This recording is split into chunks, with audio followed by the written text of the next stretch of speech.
Welcome to another aXpire update, this time for week 41 of 2019.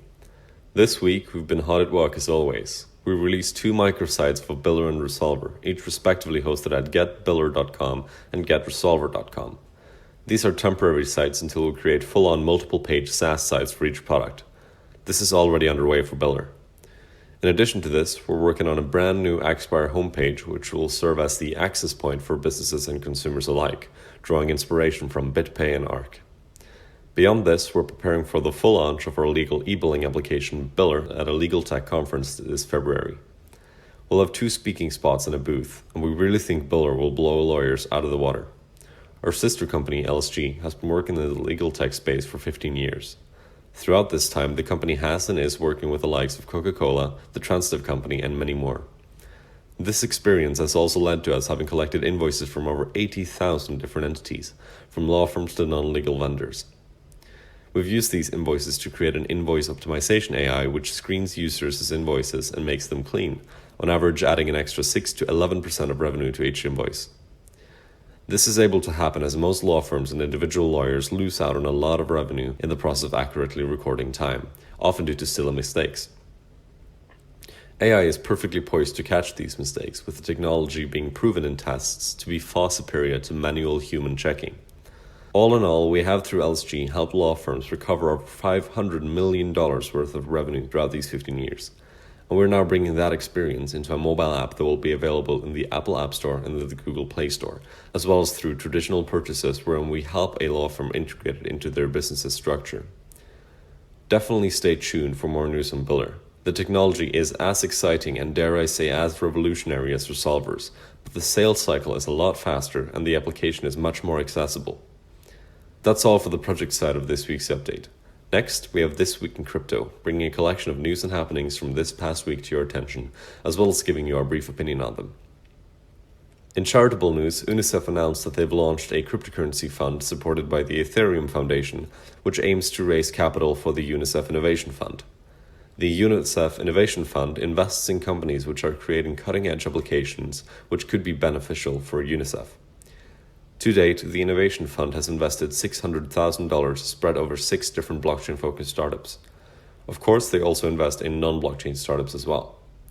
With the cryptocurrency fund, UNICEF draws from the benefits I mentioned in the recent Philanthropy or Pineapple Fund episode of our Blockchain for Good series. With cryptocurrency donations, UNICEF does not have to play to the tune of extortionate payment processors like MasterCard and Visa's fees.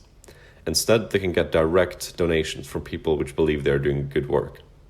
This is the first time a UN or United Nations entity has embraced cryptocurrencies, as in the holding and sending side of it, and we hope to see more entities do the same.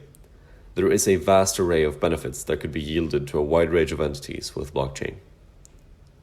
Next, in what seems to be the weekly installment of Libra news, the Congresswoman Maxine Waters announced that Facebook CEO Mark Zuckerberg is testifying before the House Financial Services Committee. Mr. Zuckerberg will be testifying about the effects of Libra on the financial services and housing sectors, and we don't believe it will be a pretty watch.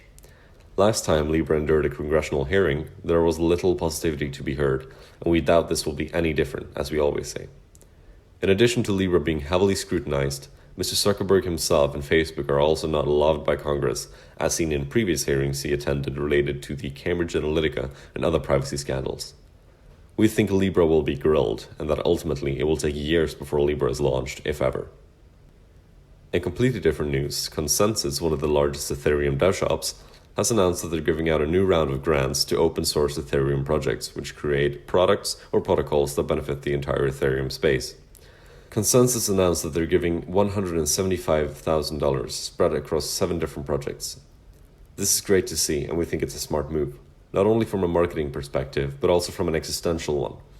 Consensus operates with Ethereum, and so does their underlying projects, and as such, anything that improves Ethereum improves Consensus. It's a good move, and if it also makes them seem like the good guys, then that's just an additional benefit. In the last piece of news for this update, we have a slightly dramatic turn of events from Binance and AliPay. Binance recently launched a peer-to-peer Bitcoin trading aspect to their platform, allowing users to sell BTC to each other in exchange for funds sent over AliPay. This is despite AliPay themselves explicitly prohibiting crypto transactions. This week, this spawned an interesting event wherein a Binance user posted to Twitter asking whether or not you could truly use AliPay now on Binance, to which CC himself, the CEO of Binance, answered a simple capitalized yes.